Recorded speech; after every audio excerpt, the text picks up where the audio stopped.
Kila safari ya mafanikio huanza kwa maono, hukua kupitia juhudi za pamoja na kuendelea kwa kutafakari tulipotoka na tunakokwenda. Wakati mwingine ni muhimu kusimama kwa muda, kuangalia nyuma kwa shukurani, kutambua tuliojifunza na kwa ujasiri kutazama mbele kuelekea fursa mpya na matumaini mapya.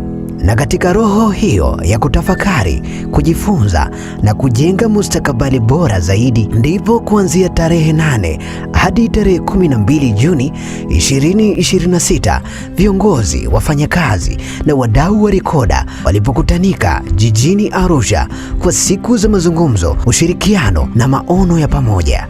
Katika mkutano huo, washiriki walipata fursa ya kutathmini mafanikio yaliyopatikana, kujadili changamoto zilizojitokeza na kwa pamoja kuchora dira ya Rekoda kwa miaka 5 ijayo kupitia mchakato shirikishi wa kuunda mpango mkakati wa mwaka 2026 hadi 2030.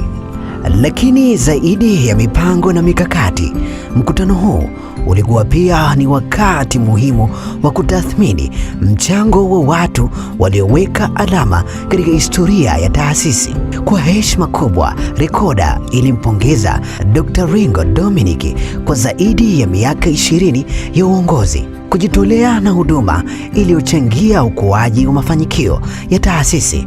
Kupitia ujumbe wa viongozi mbalimbali, washiriki walikumbushwa kwamba mafanikio ya kweli hujengwa na umoja, maono ya pamoja na moyo wa kuhudumia wengine.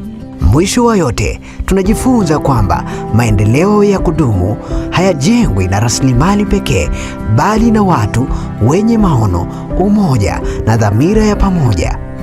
Tunapoheshimu mchango wa waliotutangulia na kujifunza kutoka safari tuliyopita, tunajenga msingi imara wa mustakabali wenye matumaini makubwa zaidi. Safari inaendelea na jukumu la kuifanya iwe ya mafanikio zaidi liko mikononi mwetu.